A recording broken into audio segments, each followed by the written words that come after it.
En ese marco, entonces, nosotros analizamos que hay una relación dinámica y compleja entre cualquier tipo de proyecto, cualquier tipo de plan, entre el proceso que ese plan, ese proyecto va generando y la experiencia que genera y los resultados que se van obteniendo. Porque puede ser que aparezcan resultados que no estaban previstos, puede ser, bueno, eso es lo que decía. Entonces, la evaluación está vinculada con el proyecto, la transacción con el proceso, y entonces aparece, uno, lo imprevisto. ¿Qué pasa? Iba yo a viajar mañana, pero resulta que el avión no salió, entonces después, y había una reunión de planificación en la que no estuve, entonces no me enteré, me montaron tal cosa y va, ya, todo. Iba a empezar perfecto con mi proyecto y pan. O aparece aquellas cosas que no esperábamos que acontecieran. Hicimos el taller, porque el taller iba a construir el plan participativo de no sé qué, pero la gente no lo entendió, nosotros no entendimos y pasó cosas que no esperábamos. O imprevistas, que no podíamos prever, o cosas que no esperábamos que ocurrieran. Y por otro lado, como ocurren esas cosas, pues nosotros y nosotras, que no somos tontos ni tontas, inventamos. Ah, no salió tal cosa, entonces en vez de tener un taller de 3 días para hacer esto, como no salió, pues hacemos 5 talleres de mediodía y tratamos de que salga. Entonces innovamos y vamos creando cosas que son novedades, que no existen. Bueno, es que el taller iba a ser con un método tal y PowerPoint, no hay luz, entonces bueno, ahí vamos a hacerlo con tarjetitas, papelógrafo, teatro, bueno, y entonces aquí viene lo interesante de la historia, ¿ya? Y por eso es que en este proceso aparecen las cosas sinérgicas, o sea, las que van acumulando energía y generan otras energías. O sea, eso de que alguien hace algo y entonces, se enciende una chispa y esa chispa agarra la de otro y entonces sinérgicamente se va generando un proceso y no sabemos por qué. O sea, hubo unos cuantos que empezaron a decir no sé qué, resulta que ya no solamente era en esa ciudad, sino en otra, y después en 1000 y después en otro lado. ¿Cómo se produce esa sinergia? Eso pasa también en los procesos. Y pasan también las trabas. O sea, empezamos a trabajar y un núcleo de dirigentes no les pareció que nosotros estuviéramos metidos en eso, o les habían quitado el proyecto anterior y nosotros venimos de no sé qué, y entonces, bueno, vamos a echarles caña a estos que vienen, y por lo tanto empezaron a dificultar, y ahí ¿qué hicimos ante eso, verdad? Entonces las sinergias y las trabas van generando también nuevas innovaciones, depende de cómo reaccionamos ante ello, y entonces tenemos un proceso donde hay impulsiones, donde hay propuestas, donde hay elementos de avance del proceso y hay resistencia. Vamos a hacer, ahora entonces mejor, trabajemos con teatro. Entonces, no, ¿cómo vamos a trabajar en teatro si no sabemos? No, mira, pero entonces hagamos primero con las mujeres que son las más interesadas. No, pero es que en el proyecto no dice, entonces tienes en el grupo quienes son sinérgicos y sinérgicas y quienes son entrabadores y entrabadoras, o sea, todo eso pasa también, ¿verdad? La vida de nuestro trabajo. Entonces, ahí está lo interesante del asunto. ¿Cómo recogemos eso que no está ni en el plan, ni en el proyecto, ni en ningún documento, pero está en la vida real y cotidiana? Bueno, ahí entonces es donde aparece como algo muy interesante identificar las condiciones, tanto externas como internas, o sea, condiciones del contexto, condiciones de la situación que nos encontramos, un golpe de Estado, estábamos teniendo nuestro proyecto genial y ¡pah! Vino el golpe de Estado en Honduras, agarran ese área, lo sacan los cordilleros de Guayú y se nos fregó, ¿qué pasó con Honduras? O estábamos en Haití haciendo nuestro proyecto y ¡wow! Terremotazo y ahora empezar a... O internas, es decir, venimos en el equipo, resulta que le dio apendicitis a la compañera que era la especialista en el área tal y pasan 4 meses y como el área tal era la que iba a servir para no sé qué, ya nuestro proyecto empezó a... Entonces, las condiciones que vamos a enfrentar y las disposiciones, es decir, nuestra disposición subjetiva de cómo enfrentamos ese proceso. Y siempre tenemos una disposición subjetiva. O sea, para empezar esta conferencia, o no sé si es conferencia, pero bueno, este encuentro, tenemos una disposición. ¿Con qué disposición venimos? A la conferencia, venimos al máster, venimos a un proyecto, una práctica de campo que vamos a hacer, disposición con la que vamos a hacer un ejercicio para escribir una tarjeta que nos están diciendo aquí, viene en un papel para poner tal cosa. O sea, no solamente hay que crear condiciones para que hagan posible las cosas, sino también hay que tener en cuenta y movilizar las disposiciones subjetivas, que puede ser que sea realmente los aspectos decisivos. O sea, el papel subjetivo, la fuerza transformadora de la subjetividad, es un elemento esencial que a veces, no siempre, pero a veces no los consideramos en los proyectos.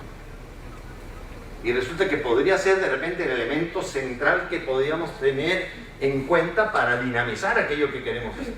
Pero no lo tenemos ni como objetivo, porque resulta que ahora con el marco lógico y los indicadores, bueno, ¿cómo ponemos el indicador de mística para el trabajo?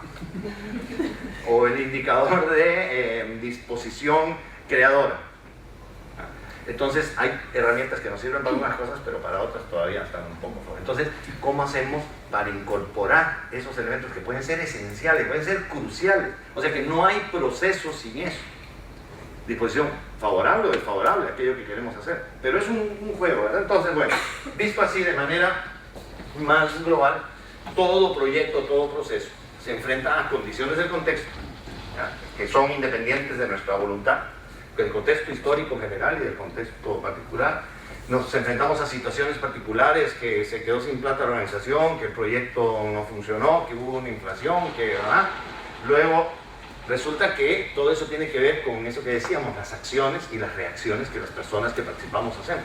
Vamos a hacer tal cosa, sí, genial, y entonces yo propongo tal cosa, no, porque no sé qué, bueno, entonces propongo otra, sí, y ahí se va produciendo un entramado de acciones y reacciones, todas ellas con una mezcla de ideas, conceptos, interpretaciones que tienen quien diseña el proyecto, quien está ejecutándolo, quien es beneficiario o beneficiaria. O sea, cuando hablamos de este tema, de lo de la participación, resulta que tenemos que ver que en un proceso, pues nosotros tenemos una idea, pero no somos las únicas personas que tenemos la idea.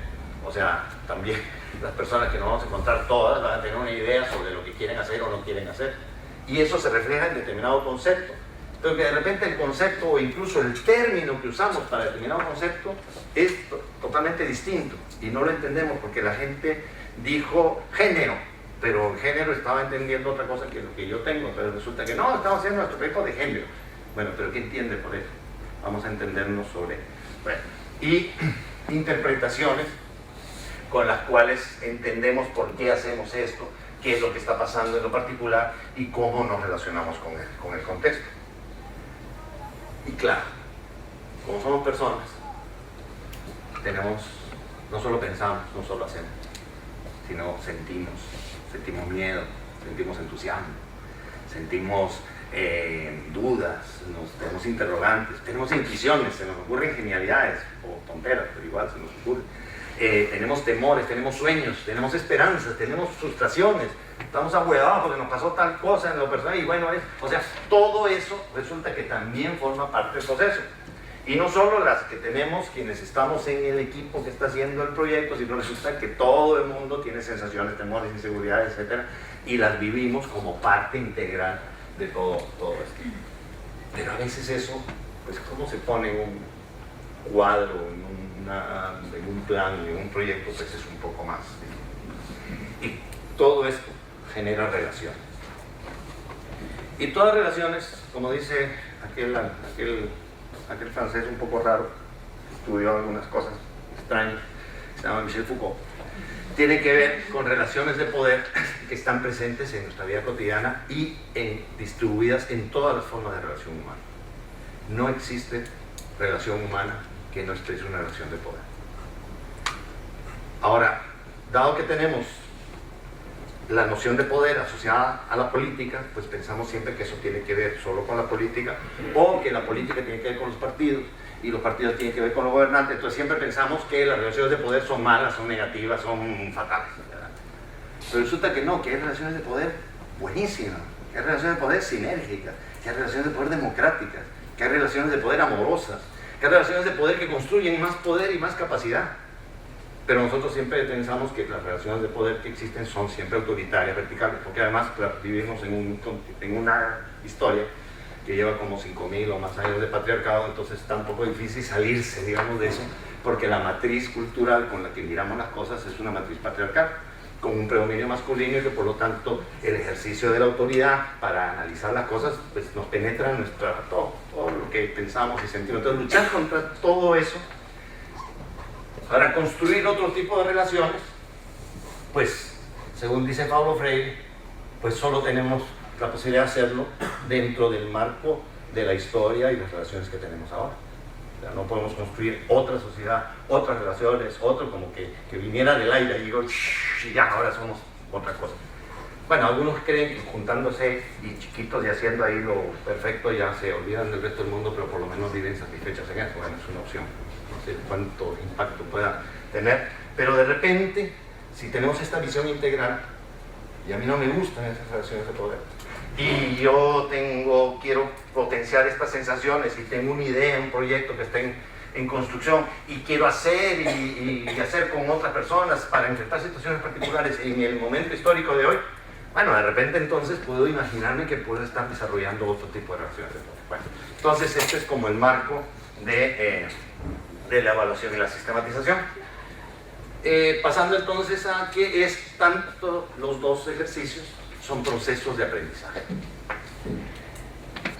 Pero decir que la evaluación y la sistematización son procesos de aprendizaje significa que estamos construyendo algo nuevo a partir de la evaluación y la sistematización, y que no lo estamos haciendo para llenar un informe y escribir un papel que alguien va a leer, sino que lo que queremos es construir ese aprendizaje. ¿Para qué? ¿Para qué hacemos un aprendizaje?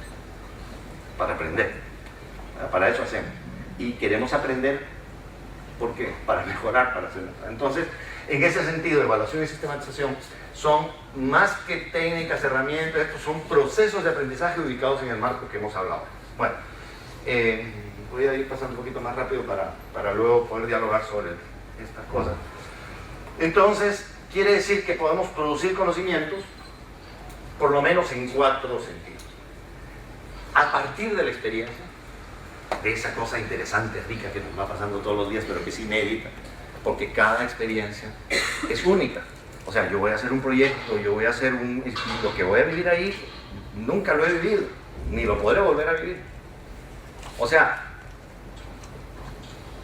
una jornada sobre sistematización y evaluación en el 7 de julio del 2011 es la primera vez en la historia de la humanidad que se está haciendo en la Universidad Politécnica de Valencia.